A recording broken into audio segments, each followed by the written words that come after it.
There are enough good routers out there, for now at least. If you can't build your application, you don't need another router. You need another job. It's like there are so many ways of building great applications with the things we have.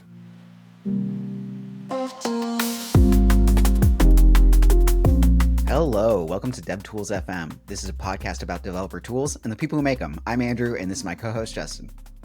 Hey everyone, we're really excited to have Francois Best on with us today.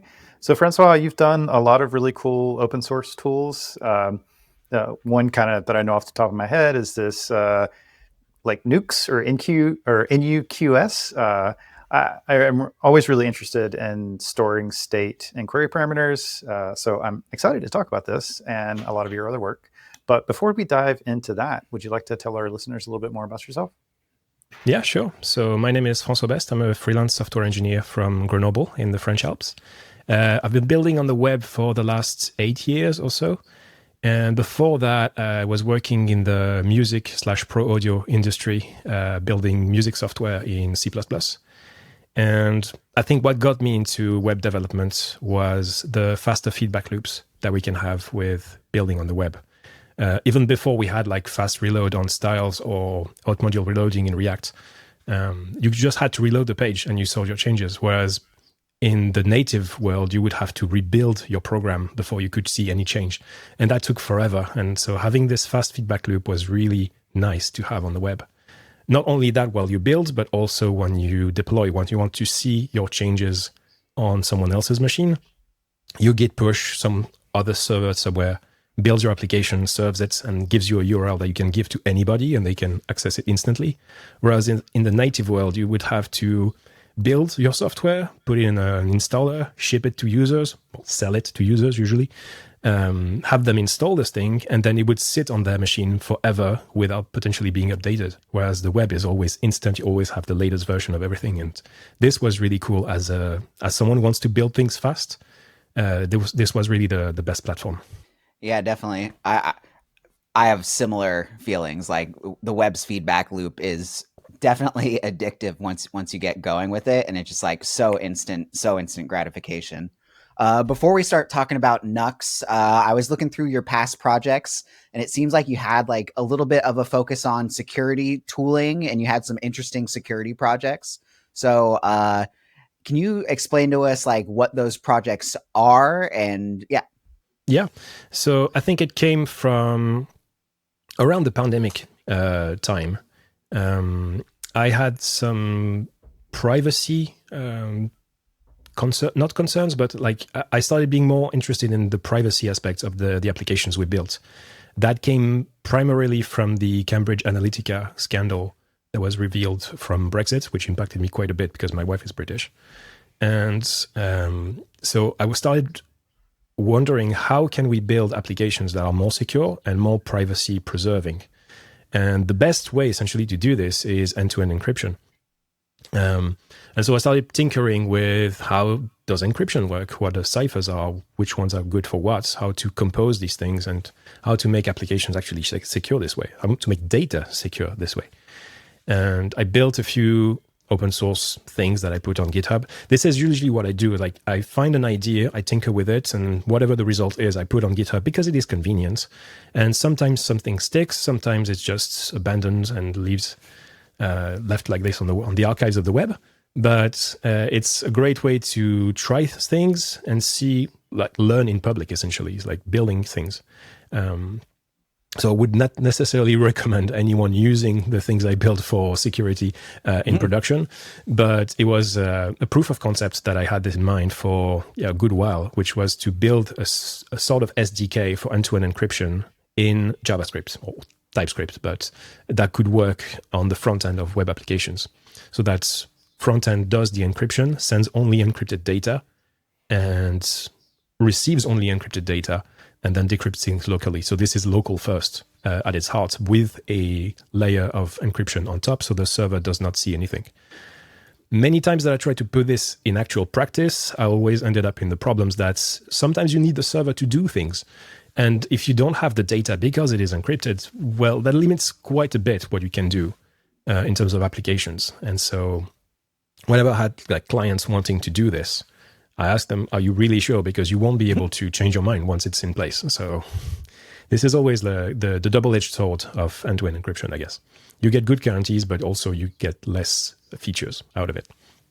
I was going to say, Ink and Switch is doing some research in this space on like local first encryption, and they have this project called Keyhive that they're trying to like figure out exactly this problem. It's like, well, how do you get multiple people collaborating on a document and all like doing encryption themselves? So they had this like chain of trust with keys and a bunch of like, there's, I don't know, a bunch of gnarly challenges there, but it's a super interesting space. Yeah, encryption is actually the easy part. The key graph management is the hard part. You transform a data problem into a key management problem when you start involving encryption. And that involves roots of trust, PKIs, things like that.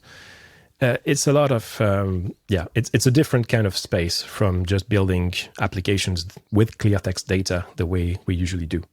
But yeah. So why don't we switch over and talk about NUQS, or do you call it Nuqs?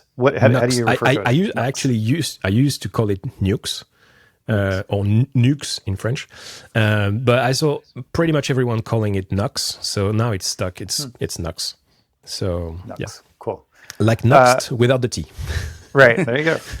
Yeah. So what was the problem that originally motivated this? Like, why was like URL state management important to you?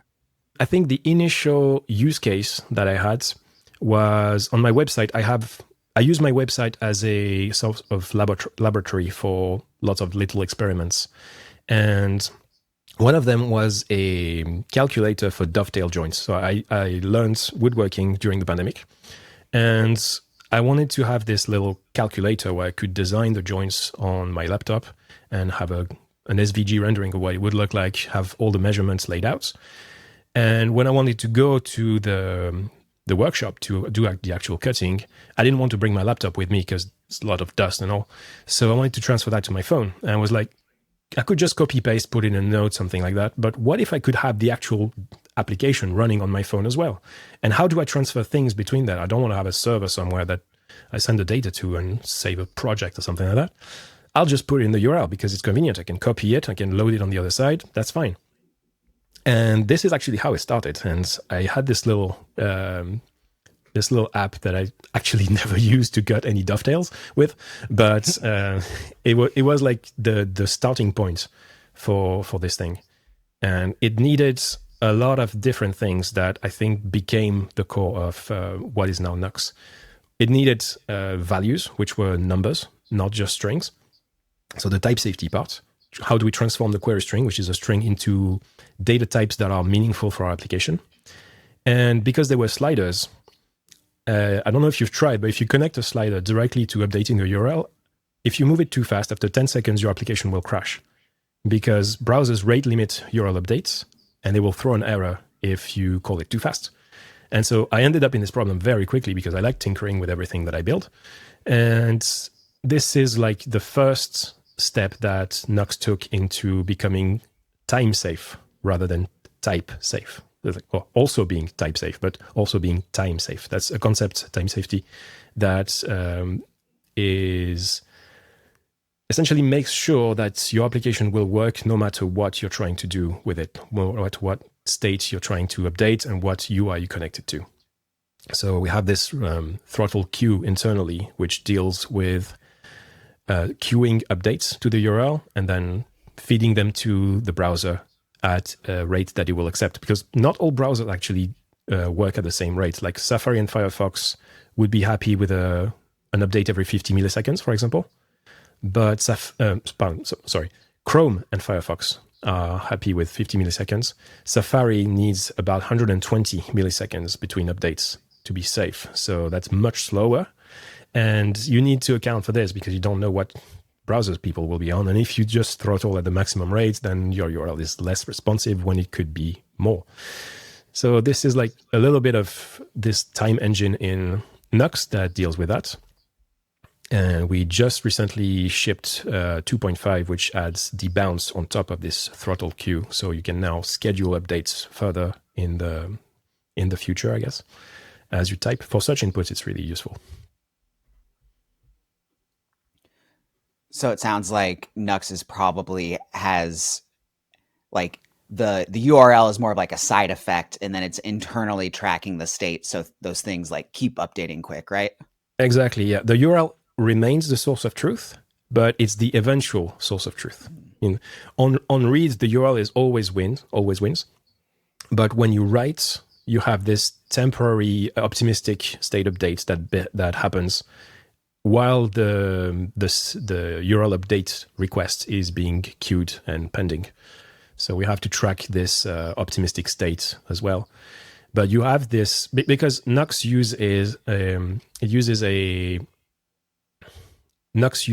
use state kind of like API, and so you have the value and a function to change it, a state updater function. So the value is always instant, so you can connect it to controlled components. But the URL itself, as you say, is a side effect. There's a few use effects in there that deal with synchronization. Yes. I just want to call out that you have a really good article about this on your blog, the Beware the URL Type Safety Iceberg. I thought this is a pretty fantastic read. It's a summary of a talk that I gave at React Paris in March, and I'll be giving again in React Advanced London in November, 28th of November. It's like, what are the dangers that you don't really see with URL state? Because I saw this happen with Redux, with Zustand, with state management in general. You give people a tool and they will try and put it absolutely everywhere throughout their application because it feels magical. But when you try it the first time, it's like really nice. But you have to bear in mind there are some constraints to the URL in terms of size, in terms of time, as I said, in terms of a lot of things. And these things, this article and these points is like the accumulation of what I learned with this project, of the things you probably should not do with URL state. And so I want to be able to give people a sort of backstop against, you can do this, but be aware of these issues and limitations. So kind of keeping in line with that, pushing things to the limit. I've seen you tweet about this a little bit, is you want to give people the ability to ship Nuqs-enabled components to NPM and kind of like have this state management solution, like kind of completely outside of the host app's control. I'm interested if you've like explored that more and if you would recommend it. It's not really outside of the host app's control. It's sort of a universal interface or abstraction layer on top of your components. So the great thing about React, and the thing that made it scale, I think, is the encapsulation system. You have a component which contains presentation, styles, and behavior. So within one component, you can describe all these things. The content, the HTML that you generate, the styles with class names and styles, and the logic with hooks and effects and all these things. But these states essentially live inside the memory of that component, the memory representation of that component. So what Knox can do is extract that to allow it to live in the URL in a descriptive manner. So you describe the search params that your component will accept. You export those along with the component itself. And those definitions that you've exported along with the component, you can reuse in server side with loaders, or you can compose them with other things in your page description. You can actually have this declarative way of telling, I have a component that behaves, that interacts with the URL. Here is what it needs. Here is what it can do. And here is how you link to it. How do you generate a link to a component that you've imported, essentially? So you have this framework agnostic way of defining behaviors for URL states that you can embed in NPM components or in a monorepo, especially, for example, if you have like a shared library that you, like I've had clients who had that. They had multiple Next.js apps, for example, and they wanted to have one old React router legacy that they wanted to port to Next.js. And they had this monorepo of multiple apps, and they had one design system library where they could have used URL state with this unified interface. So they could have consumed those components the same way they consume generally React components. You don't really think about the styles or the HTML that's being rendered by a component. You just compose them. So the idea with Knox is to do exactly the same, is to make it composable to declare your search params behavior and make it framework agnostic so you can load it in all the frameworks that we support. I have a little thing that we can add to that clip. Yeah. So if you want to build actually a library that builds components with Nuqs, one thing that I would recommend is something that I actually need to write about, is to add Nuqs as a peer dependency. Do not put it as a direct dependency.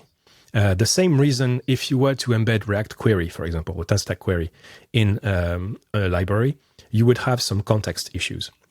So React needs to have the same context object reference throughout your application to be able to connect the dots.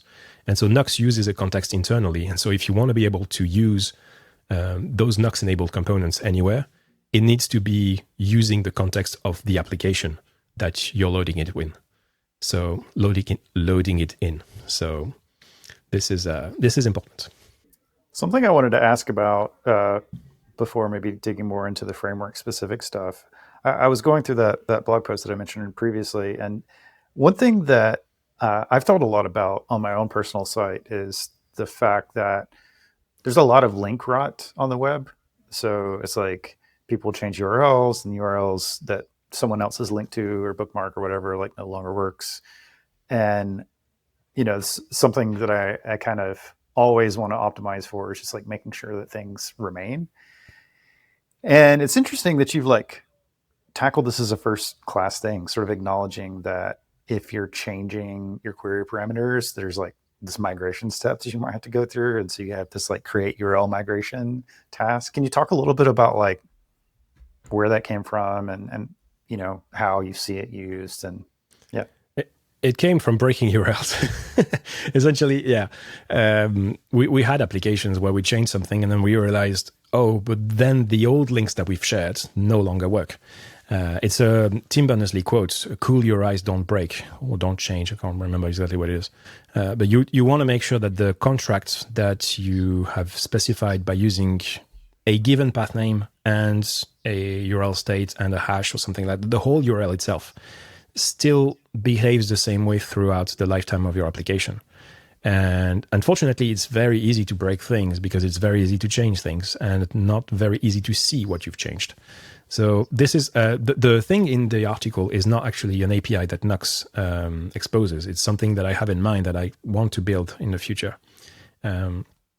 It's actually two parts. It's like visualizing the changes and having an automated way of declaratively describing those migrations once you do a change.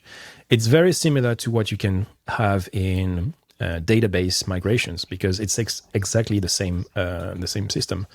If you think of the URL as a immutable static database that you've sent out in the wild and your application as the application server that needs to connect to those databases, you have to run migrations to make sure that the logic that's inside your application can understand what's coming from those URLs. And so it's the same thing as database migrations, I think. So we need similar kinds of tooling for applying changes the way we do in a declarative manner, the same way we do migrations in SQL, for example.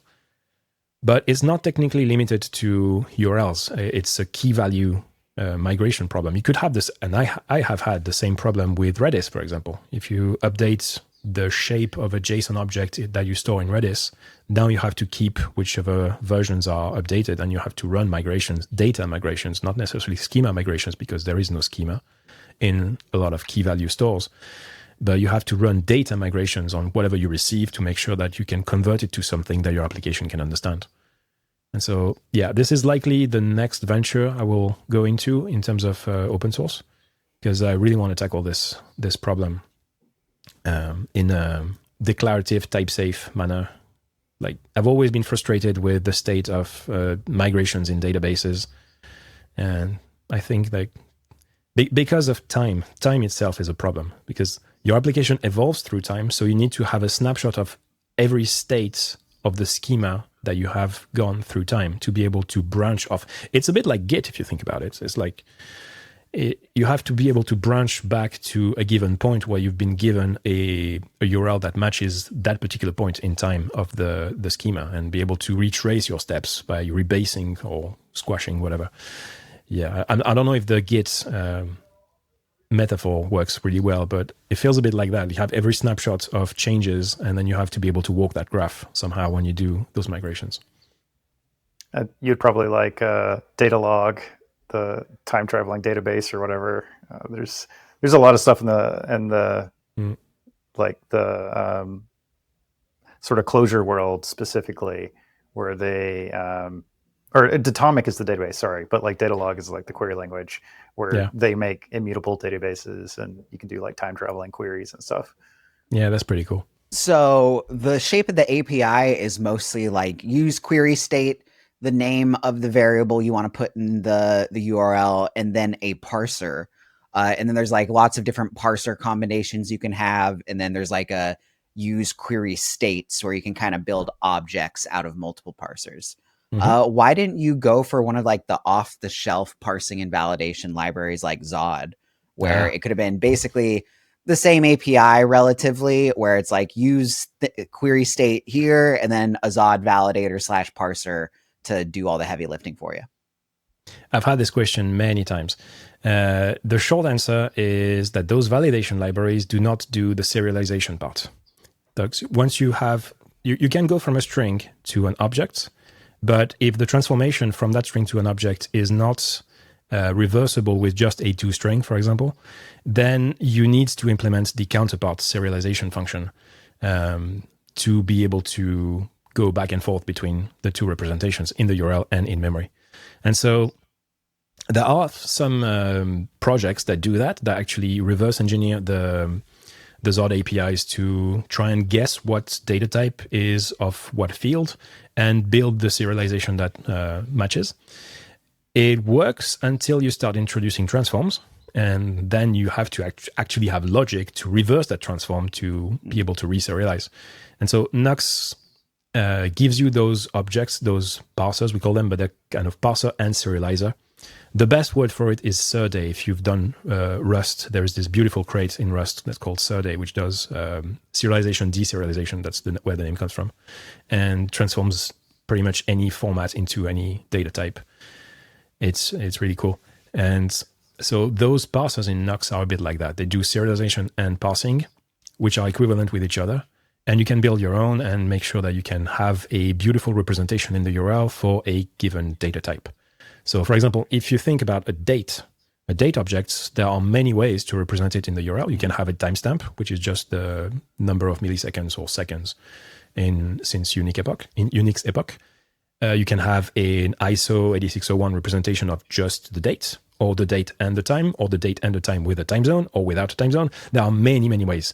I can't wait for the temporal API to land, because that'll be much easier to build things that have a more one-to-one match between their serialized representation and the data type that is associated with it. But yeah, you can see that there is no one way, I guess, to represent some data types as a string. And especially if you want to do it in a concise, because the URL is limited in size, so you want to make sure that you represent it as short as possible so you can have enough states in the URL without reaching some limits, and have a way to go back and forth. So this is why we have these objects in Knox. And you mentioned use query state being the main API. That's true. That's how it started. And generally how I suggest people discover URL states, because it's the easiest way. It's like the direct one-to-one replacement with use states. You just add the key that you want in the URL, and the data type, if you need, you can just work with a string. That works fine. By default, everything is a string. It's a pass-through. But once you start scaling your application, you realize that you need to link to components. You need to load them on the server. You need to do more. You need to leave the component, the boundary of the component, and to integrate it a bit tighter with the rest of your application. And this is where use query states shine, because it takes this object as an argument, which describes your search params So the key in the object is the name in the URL, the key name in the URL, and the value is the parser to tell Nuqs how to deal with this. What is the data type associated with it, plus the options and all these things. And so this description object you can reuse throughout your application in useQuery states, like to access the state and update it client side, but also in loaders to be able to load it on the server, whether it's in the page components in Next.js or in loaders in React Router, Remix, and all. And you can also generate type-safe links with this using something we call the serializer. So you have this dual way of going from URL query string to type-safe data types back and forth, and a hook that gives you this essentially as a React-y way. That's pretty awesome. I was going to mention the other schema, like transformer that does serialization and deserialization is effect schema. And I see that y'all actually have a community page that someone's like built something to integrate. Yeah, Ethan Nizer did a pull request to add this, and thanks you, Ethan. And that's pretty cool because Effect can do this dual transform, so it's doable to connect it to Knox this way using the parser's API. It's pretty cool. Yeah, that's awesome. It seems like you've built something incredibly powerful here, and I guess my next sort of question is like, it doesn't feel that far away from having like a full router. Have you thought about going the like rest of the way? I think someone asked me that on Twitter, and I thought about it for 10 seconds, and I was like, I saw the XKCD, standards in my head. Like, no, I don't want to build a router. There are enough good routers out there for now, at least. Honestly, between Next.js, 10-stack router, Remix, React Router, Waku, all the big ones like this, if you can't build your application, you don't need another router. You need another job. It's like there are so many ways of building great applications with the things we have.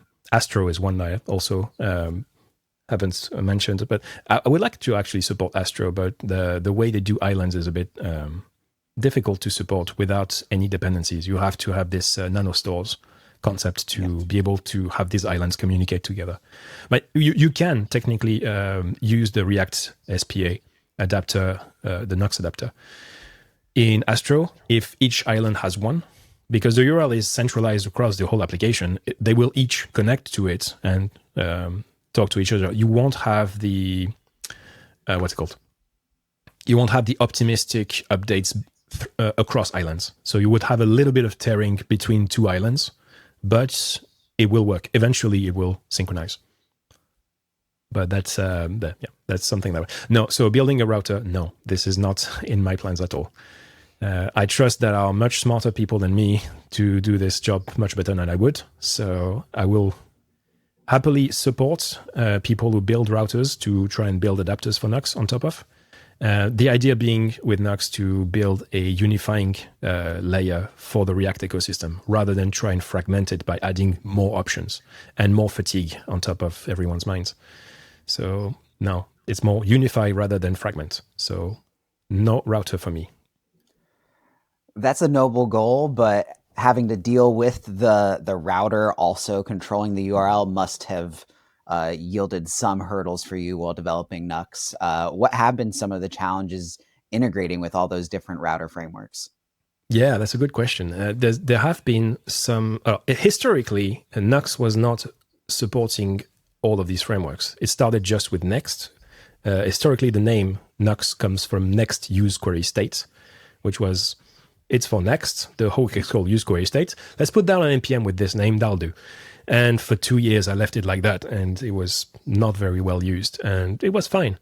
But when I started rebuilding my websites with the app router to try RSCs and all these things, obviously that started not working because it's completely different router within Next, like those two routers, Pages and App, and they did not work the same. And so I had to build...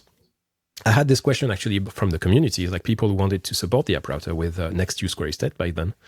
And there was a choice, a question at some point, like how do we do this? We can fork the project, like have one use query state hook per thing, and then just change the import or change the name of the hook. But that didn't feel really scalable, because Next gives you this progressive way of having both routers in the same application. You can build pages and you can move them along from one to the other. And I wanted to have this abstraction where you could have a component be completely agnostic of where it would run and be able to run either in pages or in app. And I managed to get that working against all odds, because I was using a lot of hacks, and this was while the app router was being developed and stabilized. So there was a little bit of a chaotic moment in 2023 when this happened, but eventually it worked. And we had for a good while this hook that was able to target both. And this is why it started becoming popular, because people saw that they could use this pattern across those two routers. It was also targeting the app router, which was one of the first ways of abstracting URL state in the app router. You had the basic blocks, use search params, and the two ways of updating search params with the router or with the window history API. But Knox gave you this declarative abstraction on top of that, and it also worked with the pages router. It's just after a while that we realized that actually we could go further than Next. It's just not, there's nothing technically specific about Next to the whole concept. The hook is a React hook. The APIs that it uses outside when you consume it are not specific to Next. And the whole concept could be scaled to other frameworks. And the main one that I actually needed for clients was the single page application, like the good old way to build React, the Create React app back then, all these things. Now you slap it on top of Vite, and you have a bundle that lives on a static CDN. And I wanted to be able to still have access to this, because most CDNs don't really care about the query string. And so you can still pass a URL to a static page, and you would still be able to have different behaviors based on the URL state that you passed. And we wanted to do this. And so this is where the adapters idea came out, to be able to support other things. And so React Router was the next obvious choice. And then Tana released TanStack Router and was like, interesting, now we have someone who actually takes URL state as a first-class citizen in a router. And that's where things became very interesting, like validation of the concept. Yeah, I have a TanStack router app, and the way that it integrates with the routes and the search seems just like butter. And I'm probably this weekend going to move to Nuqs, because right now I just have like a bunch of like, I do all the parsing and I do a lot of assumptions in there, and having that be type safe would be very nice. Yeah, it's lazily coded in that portion. Oh, okay. The TanStack API for it, I've just hit some foot guns with it, where it's like it becomes like cumbersome to like type that portion or just like code it in general. But the abstraction that you have, where it's just like a function that I pass some stuff to, seems like super simple and like really hard to get wrong. Yeah, you might want to watch out before you change everything, because it's kind of experimental, the support for TanStack Router. Okay. Because of the differences in behavior and in ideology, I guess, around the two ways that Knox and TanStack Router operate. For example, TanStack Router does a global parsing and serialization layer. So you can define that at the root, I think, of your router. You can specify two functions, how to serialize and deserialize. Whereas Knox does it per key with potentially different ways. So if you have like a non-TanStacky way of doing things in Knox, it will not interact very well with it, at least for the type-safe linking part. The hooks themselves, if they're used in isolation, they will work perfectly fine. But the whole point of using TanStack Router is the type-safe routing. Mm-hmm. So you want to be able to declare the search param definitions that you have in Knox to TanStack Router so that you can type-safely link to your components. And that's the other part. TanStack Router defines the definition of your search params in validate search at the root level, whereas Knox does it more. It's not really opinionated where it does it, but the interface that you have with it is the hooks which live in the components, not necessarily inside the page itself, But even the component itself is not like literally part of where validate search is defined. It's like a component property of this define root, I think it's called. And so you have this decoupling in Knox of where you define the search params, where you consume them, whereas it's more centralized in 10-stack router. Different approaches to the same problem. Both are completely valid. You can actually mix and match both if you're careful of spreading the right things in the right place. But it's two different ways of doing the same thing, I think. But yeah, if you have an application that uses 10-stack router, that is based on 10-stack router, I would probably recommend to use the 10-stack router APIs and see how to use them better, rather than trying to cram Nuqs into this. It's the 10-stack router adapter is more here for allowing other components from the community, from NPM or monorepos, to be loaded in 10-stack router and being able to be used and potentially linked to if they are simple enough. So in those cases, it's more of a unifying, again, layer in the community rather than trying to fragment things.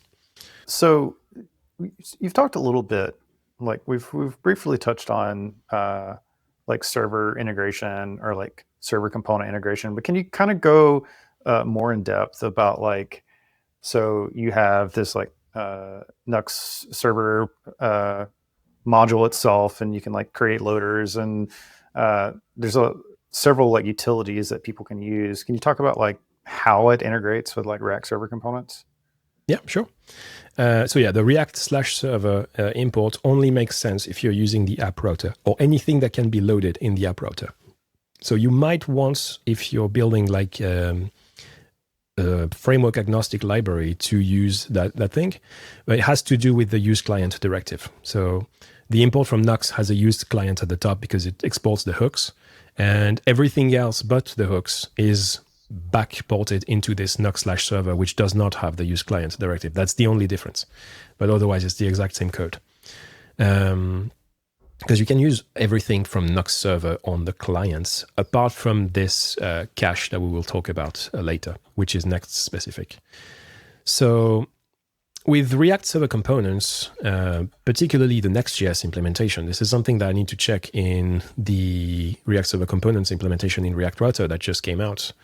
But there is this concept of a cache function that exists in React that allows you to, it's a bit based like on async local, it's based on async local storage, I think, which is an API that allows you to pass context when you have a request that comes in, to pass that context across different pages, even through promise chains.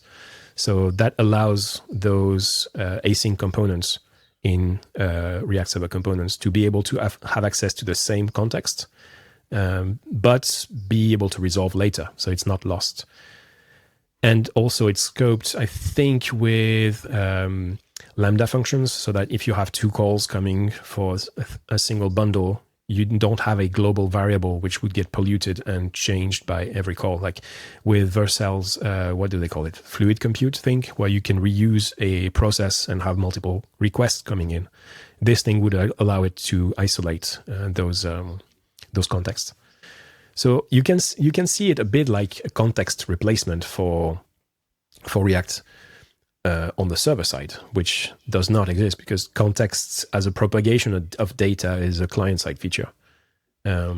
So this is what we did. We essentially pass a reference to an empty object into that cache, and then we populate it once we have access to such params. So in the page component in the app router, when we have this search params promise, once you await it, you can pass the results and store that result into this object.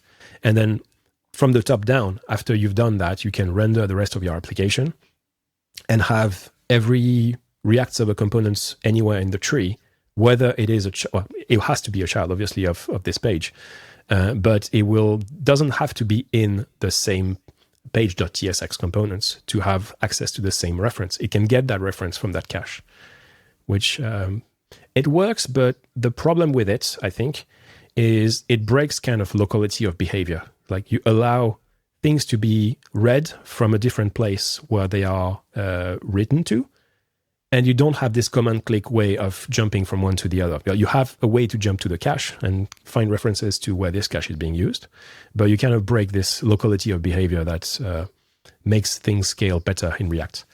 And also there was a tweet a while back by Sebastian Markpage from the React team that said that this pattern of mutating an object that's inside a React cache might break in the future. So I might not recommend using this pattern actually.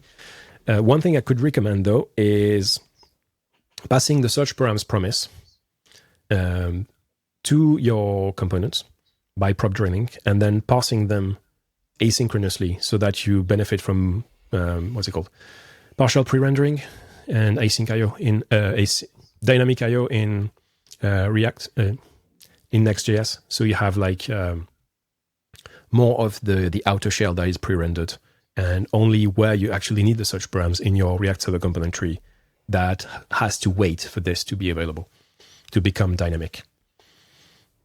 I'm kind of doing the Vercel pitch here, but it actually makes, the architecture actually makes sense once it clicked, it kind of makes sense. Yeah, for sure. That is a weird edge case though that I wish would get some API love, because like context is like such an integral tool on the front end. The fact that you can't use it in the server component environment is like kind of a brain breaker, and it's like, I have to go back to all this prop drilling again, and it just like feels like the overhead of writing React code kind of goes up by a notch when you don't have access to that. Yeah, I think it comes from the fact that everything can be async, and so things can happen out of order. So context just as a way to pass immutable data from the very top down might work, but if you start having context at a context defined, for example, at the layout level, which because layouts are not re-rendered, they might get stale data. And so things render at different times, and it would become, I think, difficult to debug what data are you getting. Is it fresh? Is it stale? There are other ways, I think, to define this. The cache API actually works for immutable data very well. And I haven't actually tried yet the use cache thing to expose things like that, the data cache. But it's, I think having a context on the server would be cool, but potentially would expose you to a few foot guns. So this is probably why they haven't exposed that just yet. They might be trying to find some edge cases and find a good API for it. Speaking of Next and use context, so you just released version 2.5 of Nuqs, which is cool. As we record, that's awesome. One of the features in there that looks really, really cool to me is key isolation, where you only re-render the components that are affected by like parts of the query parameter, which I think is like pretty sick. But you have a note in here that it doesn't work for Next.js because they use a single context to hold URL search programs. So I'm curious about like how this feature works in general. That seems like really cool, but it does sound like it's some interesting optimizations needing to happen under the hood for Next. Yeah, the original idea was from 10-stack router, because they have these use location, use search, I think. Don't know exactly which ones, but you can pass a selector in there and return a subset of whatever this hook generally has access to. And so this hook will now only re-render when this thing that you returned changes. It's like subscribing to change, fine-grained subscription, Tanner calls it. And it's really, really cool. And I think it comes from, in their implementation, from the single store they have in place for all these things. In my case, in Knox, it was a bit different because there is no single store yet. I might one day rewrite it to do this. But every hook manages its own state by reading its part of the URL. And it is dependent on how the framework gives us access to the URL search params object, if it is one. And so most of these frameworks, React Router and Next, Remix, React Router and Next, would give you a hook that re-renders every time the URL changes, which is fine because you guarantee to have a fresh content. But then you potentially re-render things that might not be necessary. And so I experimented this first with the React single page application component because there is no framework there. There is no router. So I was free to do whatever I wanted.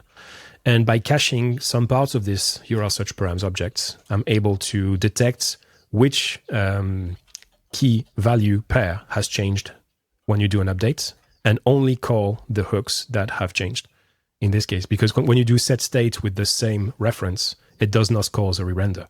So by keeping the references in that set state state updater function, in that set state state updater function, it guarantees that you do not re-render those parts. So it's done like this, and it does not actually. It is somehow limited to shallow updates. Something we need to talk about as well in Knox.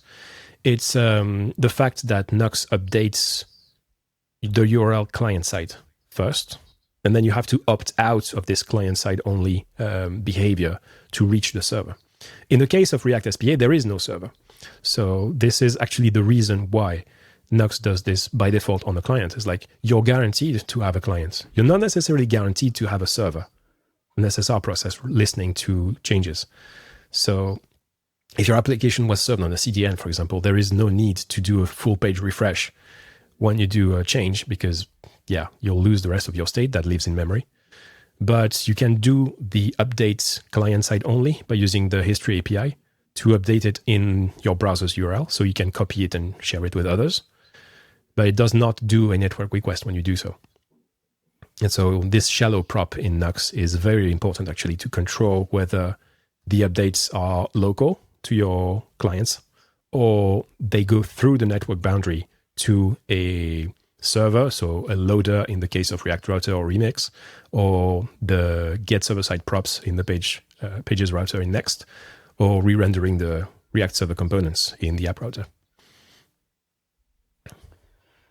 Cool. So wrapping up here, we always like to ask a future-facing question. So what's next for Nuqs? Do you have any cool plans for V3? Are you going framework agnostic? Can we start using it in our HTMX app soon? Framework agnostic, I don't think so. Vue has already Vue Router, which does something similar. Someone forked Nuqs to make it work with Svelte, which I don't think is necessary because I think SvelteKit already also has a similar concept.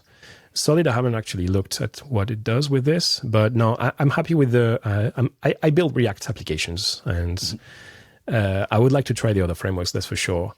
But I'm a React guy, so for now, I'll satisfy myself with just supporting the React ecosystem. That's a lot of work enough. And what's next in V3? There are some changes that I want to add. One of them being supporting native key arrays. So the fact that you can repeat a key in the URL, so foo equals bar and foo equals baz, and that gives you an array of foo and bar and baz, sorry. And so we have this parse as array of parser that composes with other parsers, so you can have like arrays in the URL in a shorthand way. So you have like the values separated with a separator character, which is a comma by default. That's really compact, but there are backend frameworks and legacy applications that use this repeat of the key pattern. So I want to be able to support that. There are also other different patterns like the QS library, which encodes values, but encodes structure in the keys rather than in the values, which makes it a bit difficult to work with Nuqs because Nuqs supposes that you know ahead of time statically what the keys are. So these are interesting challenges that I want to look into. Another one would be validation. So adding a proper story for integrating validation libraries, such as Zod, Valibot, Archetype, through the standard schema interface to validate at runtime things that TypeScript can't tell you, like the range of a number, the fact that a date is before or after a certain epoch, things like that, things that you can't represent just in the type system alone. And so there is a little bit of validation done by the parsers themselves to make sure that the data type you get is valid, like the date is a correct one, things like that. The number is not nan, things like that. But you might want, in some cases, add some more validation to this. So you can do it by adding it after the fact. But if it was built in, it would allow you to do this deserialize, parse, validate. It's a part of the article, the iceberg article, that where I explain that you need these steps in this particular order to have something that's safe. And you might want to run the validation as well on write when you update the value. So you never generate an invalid state in the URL. And so that implies that the state updater function can now fail. And so we need to have a proper error handling mechanism and story around this, which will involve, I think, a breaking change of what's returned by this state updater function. So this is likely going to be the main breaking change in V3. Yeah, that sounds like a hard API to contend with. The query string parameters being erased sometimes, like that trips me up in my own code when the type system tells me about it. So I can't imagine how trying to keep your current hook API and also supporting that will definitely require a breaking change. Maybe. I think it'll be a type change, that's for sure. But I think that we can probably do without a breaking change. It's more of a nightmare in terms of typing the whole thing internally. But from a user's point of view, it'll still be parse as array of. It'll maybe be an option of parse as array of. Mm-hmm. But internally, the runtime aspect of this is actually very simple. It's the type parts to make sure that everything is typed correctly that is harder. I mean, if you think about it, all type-safe libraries are a bit like this. It's easy to do something at runtime, but it takes you 10 times the time that it took you to write the runtime, to write the proper type safety, to express what you're allowed to do with the API. And it's this classic thing, my types look like this, so your applications don't need to. It's like... But I like it. I mean, I came from C++. Obviously, I like types. I was born in types, so it's fine. TypeScript is actually not as typed as I'd like it to be sometimes, but that's another discussion. Yeah, we'll save that one for another episode. Yeah. That wraps it up for our questions, Francois. Thanks for coming on and talking to us about Nuqs. It seems like a powerful little abstraction that can get you pretty far in an app. So thanks for coming on and talking about it. Yeah, thanks for having me. Been big fan of the podcast for a while. Thanks. Thanks, Francois.